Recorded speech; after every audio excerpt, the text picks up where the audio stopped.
Hi,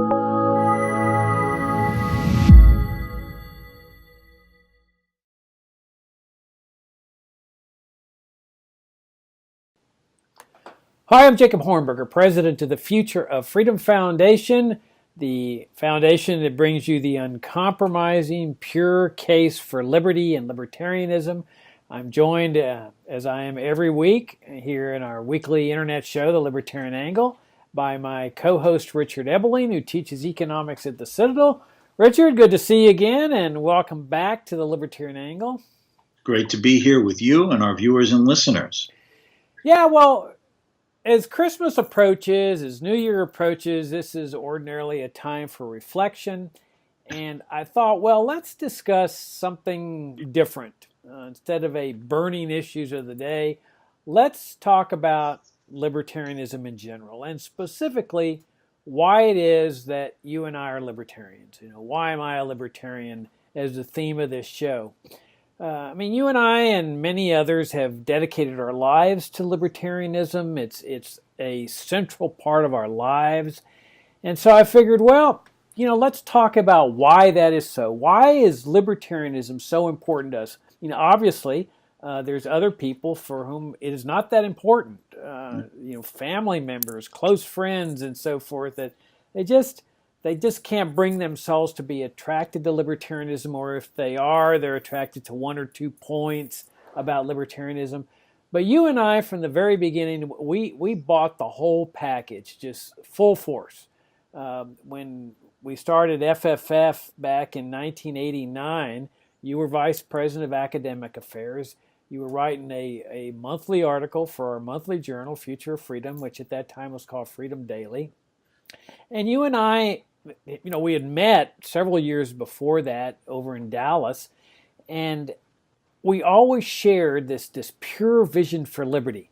The idea of reform, the welfare warfare state just was never attracted to either of us. And I think that's one of the main reasons we became such good friends, that we shared this vision. And it was an important vision for us, this pure, no compromise case for liberty. I had gotten influenced by Leonard Read, the president of the Foundation for Economic Education, Ludwig von Mises, other stalwarts of this uncompromising case, a guy named Frank Shodorov. And it helped develop this devotion that you and I have toward this pure case for liberty. And it's been one of the greatest things in my life, Richard. As we approach the end of the year and Christmas time, it's a good time to count blessings. And one of the great blessings that I count in my life is having discovered the libertarian philosophy. It is a beautiful philosophy in its pure form. It's internally consistent. It produces good outcomes. It helps people at the bottom of the economic ladder. And most important, it's the framework for a genuinely free society. And that, of course, is very important to us. The idea of living in a free society and up to that point, advancing a free society is part of our work, our life's work.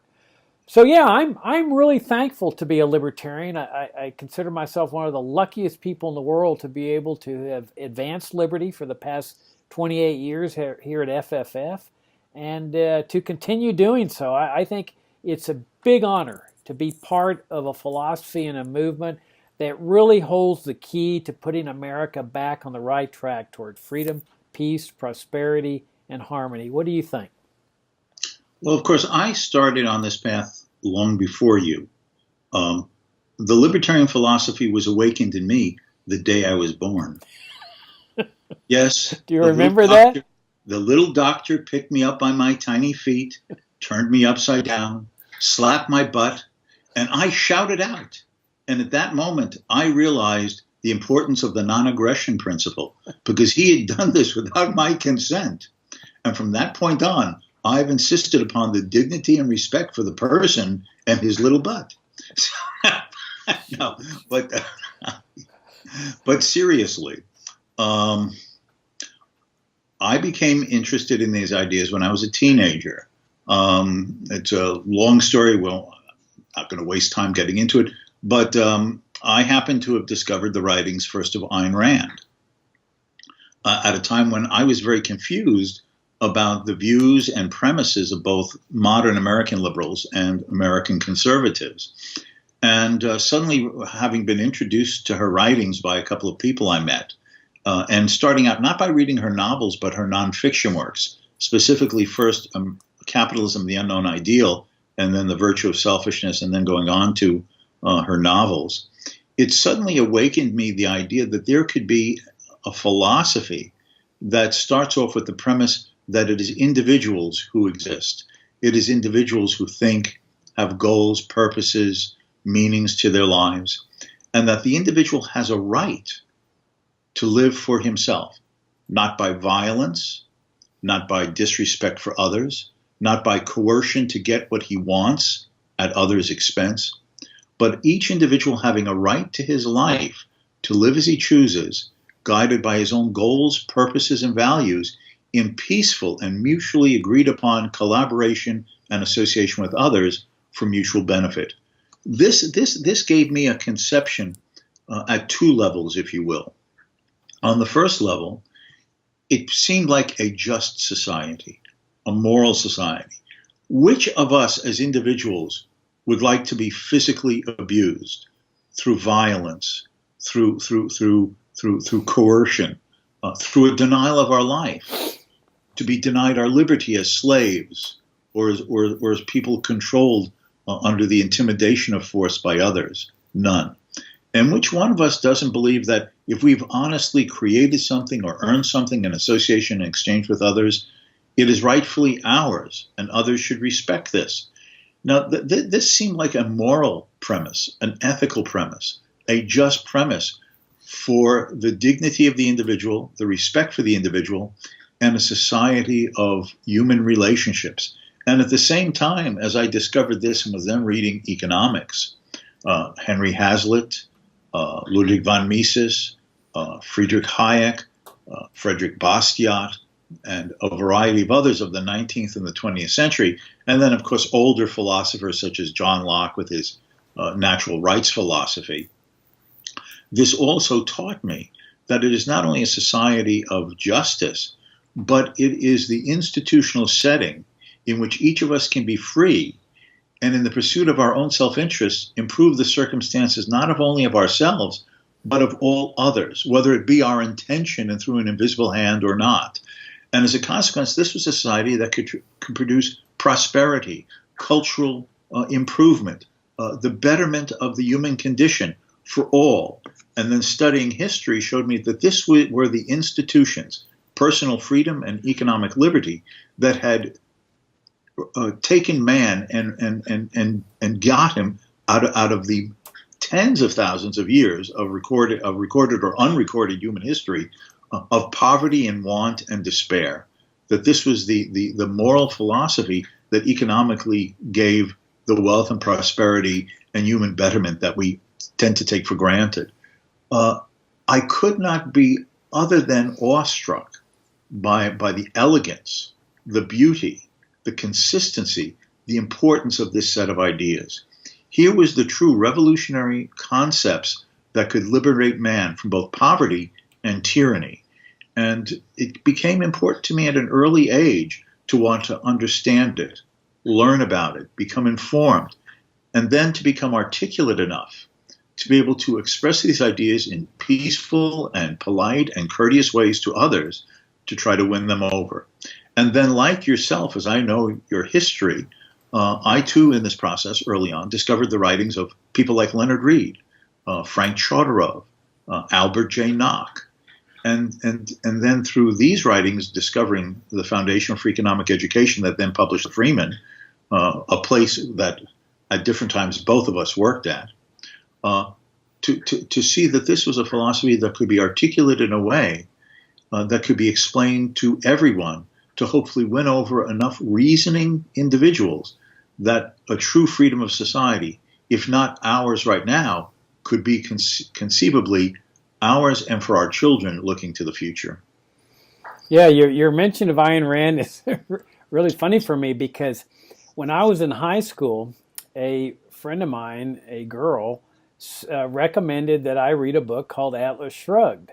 And I said, oh, that's nice. And I never pursued that recommendation. And I look back on it, and I was just that close to discovering libertarianism and missed the opportunity some 10 years before I ultimately discovered Rand and ended up reading Atlas Shrugged and having an enormous impact on my life.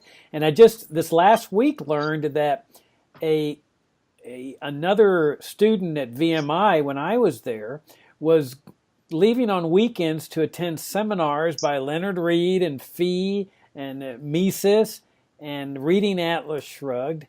And even though I knew who he was, he was 2 years older than I am. And so we didn't really cavort there together at VMI. And so there was another instance where I came really close to discovering libertarianism. So it really didn't happen until the late 1970s. And it's interesting that you mentioned the non-aggression principle in your very not-so-humorous vignette there that opened up your remarks. This is the core principle of libertarianism, that people have a right to live their lives any way they want, even if it's irresponsible, even if it's unhealthy, if it's not charitable, as long as their conduct is peaceful. And when you apply that principle, it really is a beautiful principle. It enshrines the concept of liberty, the freedom of choice. And that to me is a very, very attractive notion. It's, of course, contrary to what conservatives believe, liberals believe. I mean, they believe that people should not have this freedom of choice, that they should be forced to provide for their parents. That's what Social Security is about. That they should be forced to submit their children to a state-approved education. That's what public schooling is about. I mean, the list goes on and on. That you should be put in jail for ingesting what are considered to be harmful substances. All this is anathema for libertarians because it violates that non-aggression principle. And what I find also fascinating about this philosophy, Richard, is that there's some of us that really do get attracted to this pure case and for liberty. And when we started FFF, I remember you telling me, because we were losing readers. I mean, we were, that very first year, as you'll recall, we were calling for drug legalization. We devoted an entire issue of our monthly journal to drug legalization. We were opposing foreign interventionism as far back as 1990. We were calling for the repeal of welfare state programs, including Social Security. And, this was not the type of thing that was inuring us to the masses. And so I remember, we were losing readers, we were losing support, right, in our very first year when we were struggling financially. And you said to me, well, by the end of our first year, we will have alienated just about everyone with our uncompromising positions, and then I'll do my best to get rid of you. But I'm still working on it. I'm still working on it. Yeah, you might still succeed. But, so we've succeeded in that. We're a small foundation, but, I figured that if we had gone the reform route, I think our base would be much larger. But by maintaining this purest case for liberty, we necessarily limit the base of support. But that's fine with me. People sometimes ask, well, what's your measure of success? Well, my measure of success is how successful have we been in putting this uncompromising case for liberty into the marketplace. If we continue to do that year after year, that's success, is maintaining the purity of the message. Because, Richard, you never know who you're going to influence, because that's how you and I were influenced. I mean, imagine if we had just confronted in the early days nothing but tracts on how to reform the welfare state. I mean, I wouldn't have been excited about that. I would have been mildly interested. Oh, gosh, how can we make Social Security better? Or how can we make vouchers work in public schools? Or how can we reform mandatory minimum laws in the drug war? But it wouldn't have gotten my juices going. It wouldn't have caused me to devote my life to it.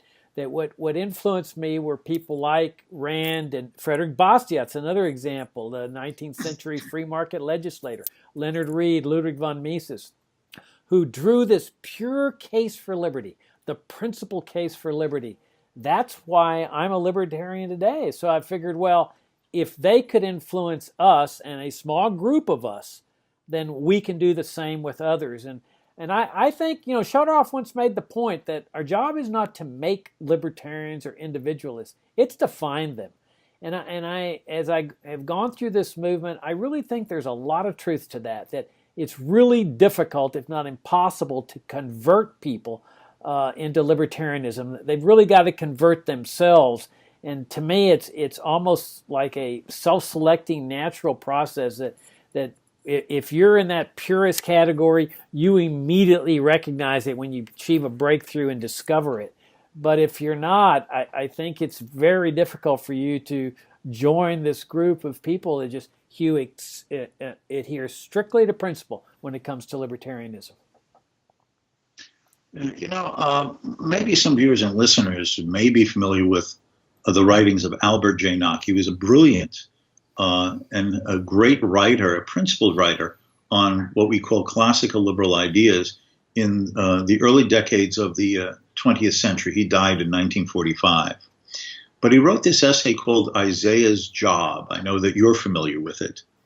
And in this essay, he takes the biblical story, the parable of Isaiah. Isaiah is told by God that he should go out and preach righteousness to the people. And Isaiah does so, and all he sees is people around him gambling, partying, sinning in various ways. And he becomes despondent. And he says to God, why have you sent me on this mission that seems unwinnable? People are wallowing in their sin and their degenerate behavior, and they've turned away from your sight. Why have you sent me on this mission? I've had no converts. And God tells Isaiah, as Nock summarizes it, it's not your concern. You have no idea who you have influenced, who you have touched. Your job is to speak the truth, righteousness.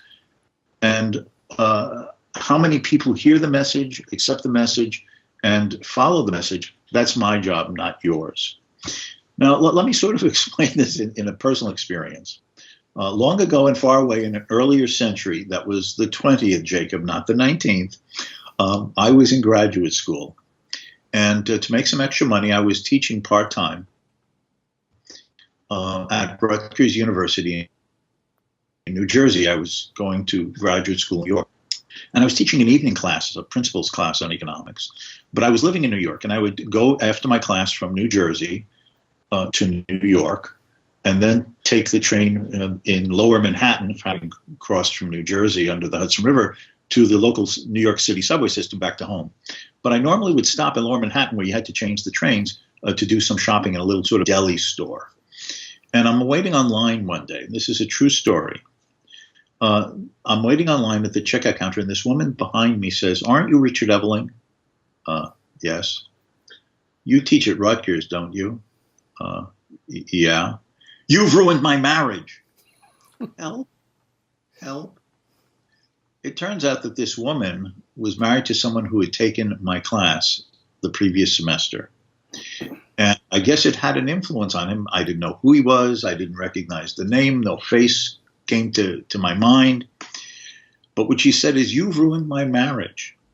My husband took your class, and all he does now is come home from work, turn on the evening news, and complain about government for the rest of the evening. You have ruined my marriage." Who this guy was, he might have sat in the back of the class. He might have gotten an A, a B, or a C. Who knows? But it's just one trivial instance that you never know who you may influence by what you say and how you say it. The whole point that Nock was making with this parable of Isaiah's job is that it seems often that if you believe in ideas like liberty and individualism and the free market, very few seem to be aroused to an interest in them, to pay attention, to be converted, if you will, or persuaded. But there is no way of knowing who you're going to touch, what idea is left in the back of somebody's mind. Our job, as Nock said, and Leonard Read, who was influenced by Nock, always emphasized, is our job is to become as knowledgeable and articulate and persuasive in peaceful and respectful ways as we can, and to share those ideas. And whether those seeds fall upon fertile soil in people's minds or not, and to the extent and to who and where and when, we can't worry about that. That's out of our hands. All we can be concerned with is that if we believe these ideas to be true and important, is to understand them, learn to present them in a persuasive way as we can, and offer them to others in the conversation and the settings and the circumstances that we find ourselves in without seeming to be pushy or obnoxious. And then they will either find their fertile soil or they won't. But the fact is that is how liberty or any set of ideas is spread, one person at a time, one mind at a time. And if these ideas are right and true, both morally and in the practical sense of free markets work, then we can only have the confidence that in the long run, truth will out. But if nothing else, we've done our duty in remaining true to ourselves. I couldn't agree more. That when I read Knox's essay, Isaiah's Job, for the first time, back when I first discovered libertarianism, I was floored. I mean, it bowled me over, because the central message is, look, you weren't given the world to save. I mean, I get emails from people sometimes saying, oh, Jacob, all you guys do is write articles and give speeches. We need to do something. We need to do something now. And you can tell there's this weight on the person's shoulder that he's got to save the world. He's got to save humanity. And granted, I share his concern. I mean, there's very close to war in Korea, which could easily break out into an all-out nuclear war. There's, close altercation between Russian and American planes in Syria that could turn out in an uncontrolled disaster in terms of war. I mean, you see the impending bankruptcy of the U.S. with out of control spending and debt. But look, none of us was given the world to save. That is not our responsibility. You can release that weight from your shoulders. The responsibility we have, as Knox was pointing out, is speak the truth. Put sound ideas on liberty out there. And this is what we've committed to do at FFF. This is why we present that uncompromising case, because that's the truth, that freedom is good, freedom is moral, and freedom works. As you point out, it produces higher standards of living for people. I mean, a variation of this is that quote by George Washington that used to be up on Fee's mantle in the library there in their old building in Irvington-on-Hudson, New York, that says something to the effect of, let us repair a standard to which others can emulate. In other words, let's speak the truth. But the quote ends up, the outcome is in the hands of God. It is out of our control. So you and I may put this uncompromising case out there, and there may be no change in American society before we pass from the scene here. I mean, obviously, Mises died without seeing a free society. Hayek died. Rothbard died. I mean, so there's no guarantees of anything.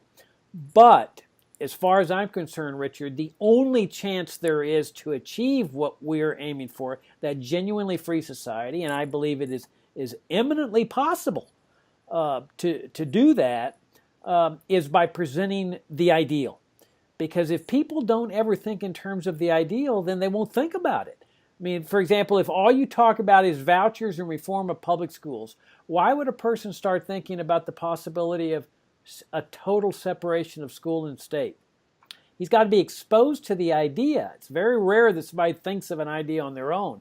They get exposed to it, they oppose to it, they think it's a ridiculous idea, but the seed's planted and it starts germinating, and all of a sudden it bursts in a person's mind, maybe after years of reflection. And finally, yes, I have the same experience as you do about the power of ideas to influence people. I'm an example. If somebody had asked Leonard Read to give his measure of success on a series of little books called Essays on Liberty that he published in the 1950s, he couldn't have said at that time, well, these books are going to influence a young lawyer that's living in Laredo, Texas, and they're going to end up in a public library there, and they're going to change the course of his life. because he couldn't have known that was going to happen. And yet that did happen. That was the power of this pure vision of liberty that he and others put into these little essays, these little books called Essays on Liberty. Another example is when I was there working at FEE as program director, I organized what were called supper seminars, where we'd put a supper together with a before dinner talk and an after dinner talk, and we were traveling around the country holding these. And Bob Anderson, who was vice president of FEE, was the other speaker. And so we were attracting about 100 people, which is a pretty good crowd. Well, we go to Minneapolis and we attract a grand total of 18 people. And we still gave our pure, no compromise talks, both Bob and me. And on the plane ride back, I said, Bob, I'm sorry, I just wasted $1,000 of our money. And he said, you never know. We put on the same show we would otherwise, and you just never know. Well, about 15 years later, maybe a little less, I was at a reception at Ron Paul's office. He was coming back into Congress. And two young guys came up to me and said, well, one of them told me I'm working for Ron Paul, and the other said I'm starting a foundation to influence conservative Republican congressmen in a libertarian direction. And they said the reason we're doing what we're doing in life is because of a seminar that you put on in Minneapolis many years ago. They were in high school. So you just never know, Richard. What you got to do is just do what Knock essentially said. Just speak the truth and don't mince words and don't compromise principles. Yes, another aspect of this, when people say, but we need to change the world, we need to move society in a different direction. Well, clearly the issue is that how do you persuade others? How do you get other people to change their mind? And again, since we're pointing out for both of us the influence that these people had on us, and especially Leonard Read, Leonard Read often would say in his writings and his lectures, if we want to change the world, we have to ask where we start. And if we ask that question, over whom do we have the most influence to try to change things? And Leonard Read's answer was ourselves. That is, each of us as individuals. Therefore, if we want to change the world, we must start with that person over whom we have the most intimate and influential control, ourselves. To try to learn these ideas, understand these ideas, be able to express and articulate these ideas in the various avenues we can have. Sometimes it's talking to family members, co-workers, writing a letter to the editor, or the type of thing that you do at the foundation, and we've collaborated so many years there, or that I have tried to do for decades as a professor teaching in different places, Hillsdale College, Northwood University, now the Citadel in Charleston, South Carolina, and just spread the word this way with no idea of what impact you'll have other than pursuing this. But the fact is that is how the world will be changed, by improving yourselves. If I can just give one more example, since we're sort of like celebrating Leonard Read, there's no reason not to, because he was a profoundly persuasive person who the new generation has no real appreciation of. There's a famous lecture that he would give, and it would be in the lecture room at FEE, as you remember that lecture room off the library. And at one part in this lecture, Leonard Read had the lights turned off in the room, and he was holding an electric candle in his hand. And in this almost absolutely pitch black room, he starts turning the dial on the electric candle, so there's just a fragment of flickering light from the element. And he says, notice that in this darkness, even this wee bit of light attracts all of our attention. And then he began to turn the illumination higher with the switch. And he says, now notice that this little bit of light is showing me and the people in the front rows and part of the wall behind me. And he turns it more and more until finally he says, now look, this little light has illuminated practically the entire room with just darkness in a few corners. And he then said, this is what we can each be, a light for liberty. If each of us improves ourselves and our knowledge, our understanding, our ability to articulate and explain and share, we, in doing so, turn up the volume of illumination in ourselves. And our light may very well attract another, and then another, and then another, and another to do the same. so that at the end of the day, if we have succeeded in our job, we will have so many lights of liberty in humanity that freedom will be illuminated everywhere, and collectivism will have been pushed into a few limited corners in the darkness of the world. Now, that's a great imagery, in my opinion. That's unbelievably creative. But that is the essence of how freedom can be advanced, by the individual and in collaborative ways. Now, this is approaching the end of year of 2017. And I hope you will not mind me doing this, Jacob, but we have been friends and collaborators for many years. And at this time, it is usually viewed as a time of giving. And I can say to the viewers and listeners that there has been no more dedicated and consistent and determined and caring advocate of liberty than the person with whom I'm sharing the screen today. And that if you are thinking of contributions to worthy causes for liberty, there is no cause in whose trustworthy hands you could generously give your donation than Jacob Hornberger for the continuation and the expansion of the activities that the Future of Freedom Foundation performs. They are worthy of your support, and I heartily recommend and beseech you to think about it seriously as you do your end-of-year giving. Well, let me tell the readers that I promise this was not rehearsed or prearranged. No. And Richard, I appreciate it. I mean, you and I have been friends for so long, I guess back in the mid-'80s or so, yeah. There in Dallas. You were teaching at the University of Dallas, and I was practicing law, and we became fast friends. I remember the head of the department there, who was giving me a tutorial in Austrian economics, a private tutorial, said, I've got the guy coming in who is of your age group, the most knowledgeable Austrian economist around. And when you and I met, we became fast friends, and then we later worked together to put FFF together. And it's been a rewarding experience, and that, therefore your words, they mean a lot to me, and your recommendation. The thing is this, Richard, I mean, your imagery of Leonard Read's shining light to extinguish darkness is so fantastic. But there's another aspect to this, and I think that's probably why Read imbued in me not just the importance of not compromising principles, but also how much fun it is to be part of this movement. I mean, every morning I wake up and I thank God for giving me something that I love to do so much. I mean, people of my age group, our age group, are starting to retire. I mean, I couldn't even imagine retiring. I love what I do so much in life. I love coming to work every morning. We get to work at 6 o'clock in the morning, and I love it. We get attacked practically, not every day, but maybe every other day on our positions, whether on immigration or foreign policy or whatever. I love it because it gives me the opportunity to make the case for liberty and libertarianism. It's a labor of love, and I could tell when Read was running a fee and he draws his friends and cohorts to participate in those seminars, Israel Kirzner and others, that everybody was having a good time advancing liberty, and that's the way I feel. That this is truly a labor of love. And Richard's right. This is end of year fundraising time.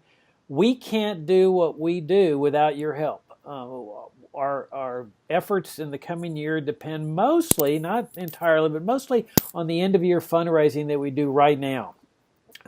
So if you would consider renewing your donation, and if you've never donated, consider sending us a generous tax-deductible donation. We'd be very, very grateful. We're a very efficient operation. We put your money to good use, advancing liberty. And rest assured, and this is a pledge that we made from the very beginning when we asked people to start donating to us, that never will we compromise any aspect of libertarianism.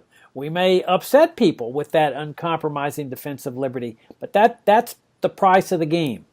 But rest assured, we will never compromise these libertarian principles, not just because we think these principles are right, but also because we think these principles will result in a better, freer, harmonious, more prosperous society. You're here. All right. On that note, Richard, we'll wrap it up. Always good to talk to you. and not sure I'm going to be able to make it next week, so we may not have a show. Not clear yet, but I'll be on Christmas break, and so the probability is, Richard, I will see you in the coming new year. Until then, and I wish a happy Christmas and a joyous new year to all of our viewers and listeners. And let me just say how much I know Jacob does, and I certainly do, with great appreciation of the times that you choose to spend with us listening to our words on liberty. And I hope that you have found them valuable and useful and inspiring, and that more liberty can be ours in the coming year. Yeah, thanks for tuning in. Thanks for your comments on YouTube. We read them all, and we try to respond to them. We greatly appreciate them. And thank you for the great support that you've given us. We shall do our very best to continue earning it. And we'll see you next year. Bye-bye.